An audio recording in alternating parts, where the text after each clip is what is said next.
The Louvre, or the Louvre Museum, is a national art museum in Paris, France.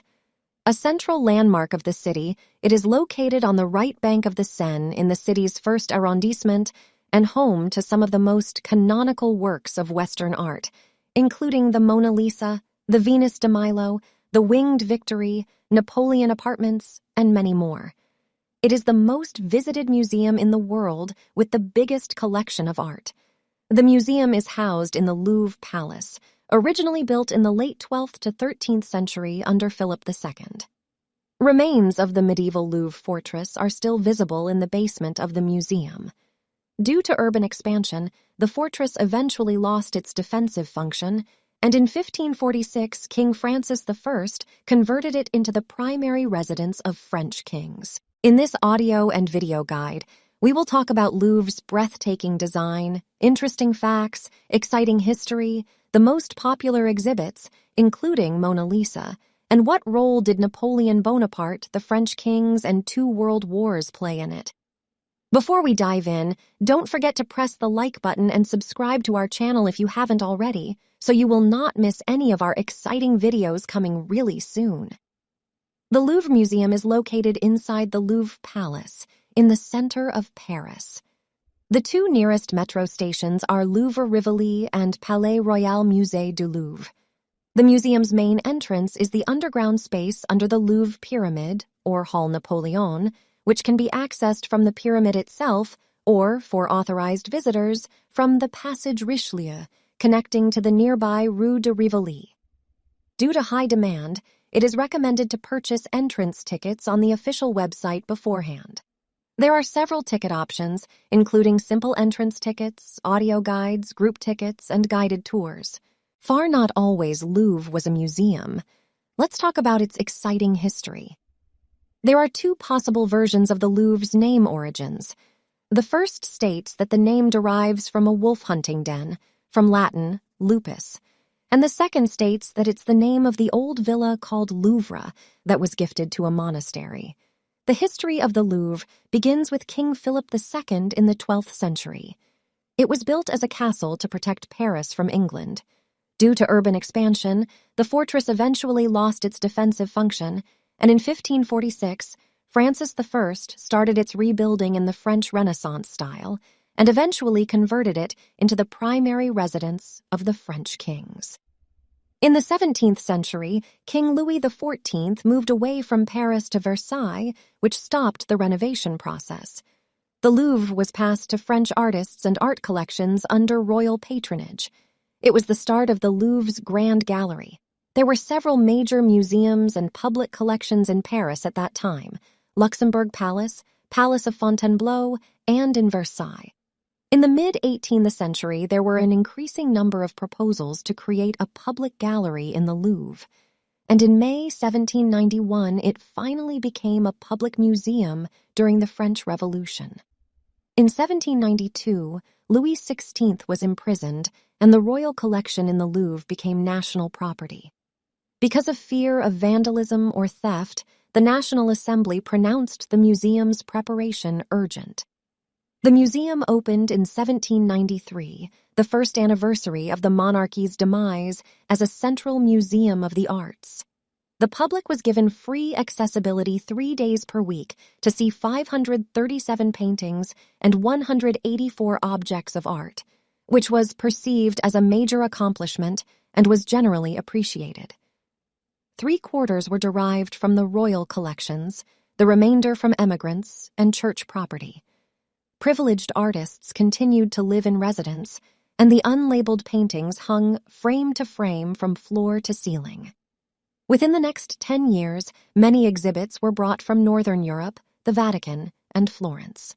In 1802, Napoleon appointed Dominique Vivant Denon as the museum's first director. On Denon's suggestion in 1803, the museum itself was renamed Musée Napoleon. The collection grew rapidly through successful military campaigns. Acquisitions were made of Spanish, Austrian, Dutch, and Italian works. Under the special treaty between France, Austria, and Rome, plenty of art pieces were exchanged. After Napoleon's defeat at Waterloo, The former owners of artworks sent emissaries to London, and many pieces were returned, though far from all. For most of the 19th century, the Louvre was managed under the monarch's civil list. It contained multiple museums managed by the same administrator.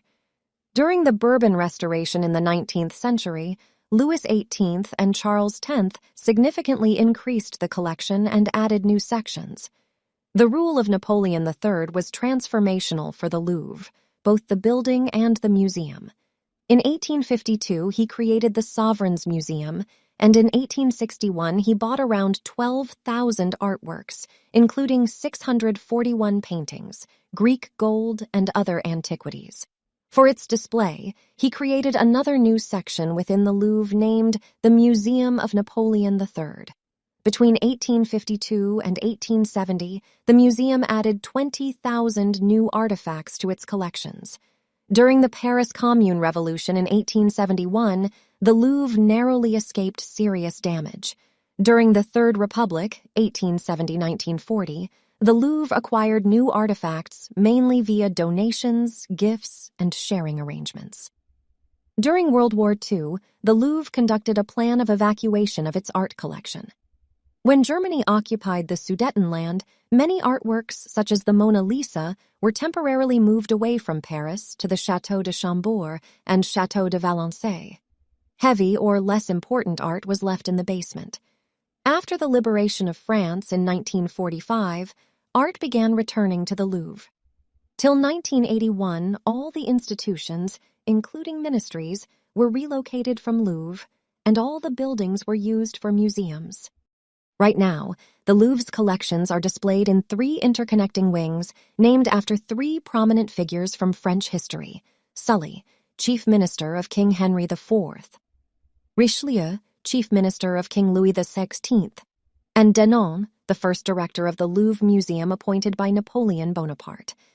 Each of the 3 wings has 5 levels and multiple departments. Sully Wing has 7 departments: the medieval Louvre, Iran, the Levant, Arabia, Greek antiquities, Egyptian, decorative arts, Greek Etruscan, and French painting. Richelieu Wing has 6 departments: the studio, French sculptures, Mesopotamia, European decorative arts, Northern European paintings, and French Renaissance paintings. Denon Wing 11 departments: Near Eastern and Egyptian art, European sculptures, arts of Africa, Asia and Oceania, Italian painting, Islamic art, Roman antiquities, French painting, Spanish painting, Greek antiquities, Apollon's Gallery, US and UK painting. In the main courtyard, visitors can see the famous glass pyramid that serves as an entrance point. It is surrounded by 3 smaller ones that represent 3 main wings of the Louvre. Inside the Louvre, visitors can also see the inverted pyramid, featured in the popular movie Da Vinci Code. Also, visitors have access to beautiful open-air carousel and Tuileries gardens that feature amazing flower beds, pools, and groves. The most famous pieces of art stored in the Louvre Museum are Mona Lisa by Leonardo da Vinci, The Coronation of Napoleon by Jacques-Louis David, Spring by Giuseppe Arcimboldo, The Continents of Scipio by Giambattista Pittoni, The Holy Family by Raphael, Philosopher in Meditation by Rembrandt, Woman with a Mirror by Titian, Liberty Leading the People by Delacroix, The Winged Victory of Samothrace, Venus de Milo, Napoleon's Apartments, and thousands of others. Around 60,000 square meters is allocated for exposition. The total area of the Louvre is 160,000 square meters. It is equal to the area of 22 football fields or 3.6 Vaticans. The current collection is more than 600,000 pieces of art. Due to the size of the museum and the number of arts, it is impossible to check all exhibitions within one day. Even if you spend just 1 second per piece, you will need 171 hours, which equals 19 working days. The Louvre is owned by the French government. It covers around 60% of the museum's costs. The remaining 40% is raised by the museum via tickets and exhibitions in other museums. The Louvre employs an impressive number of 2,000 staff. Several museums in and outside France have been or are placed under the Louvre's administrative authority. Muséum de Cluny, Galerie Jeu de Paume, Muséum Delacroix in Paris, Louvre Lens, City of Lens, Louvre Abu Dhabi, and more. A few words about the most famous exhibit of the Louvre, the Mona Lisa by Leonardo da Vinci. It is believed that the painting depicts Lisa Gherardini, the wife of the Florentine silk merchant Francesco del Giocondo. Therefore, Mona Lisa is short for Madonna Lisa, and Gioconda refers to the actual location in Italy. Most likely, the picture has been painted between 1503 and 1506. However, Leonardo may have continued working on it as late as 1517. It became so famous because of several reasons. First of all, Leonardo talks a lot about it in his diary. Second of all, most professionals admit incredibly accurate proportions in all the details. Also, quite a few authors have been able to replicate the technique of depicting eyes, smile, hands, and other details. But the real global fame and popularity came from its theft by Louvre employee Vincenzo Peruggia in 1911, who attributed his actions to Italian patriotism. During the investigation, Mona Lisa was in all newspapers and magazines, and it was returned to Louvre in 2.5 years, in 1914. Since then, the picture never lost its popularity. As we are close to the section Interesting Facts and Takeaways, we want to extend our heartfelt gratitude to each and every one of you for joining us today. Your likes, comments, and subscriptions mean the world to us and encourage us to keep creating exciting videos like this. Interesting Facts and Takeaways. The Louvre was built in the 12th century as a fortress. It played different roles throughout history: a castle, a king's residence, a residence of artists, an exhibition, and a museum. The Louvre owns around 616,000 objects of art in 8 curatorial departments. Around 8 million tourists visit the Louvre every year. In 2018, this number was even higher, 10.2 million. It's the most visited art museum in the world. The Louvre earned $2.5 million by allowing the filming of the movie The Da Vinci Code in its galleries. To see all pieces of art in the Louvre spending just 1 second per each, you will need at least 19 working days.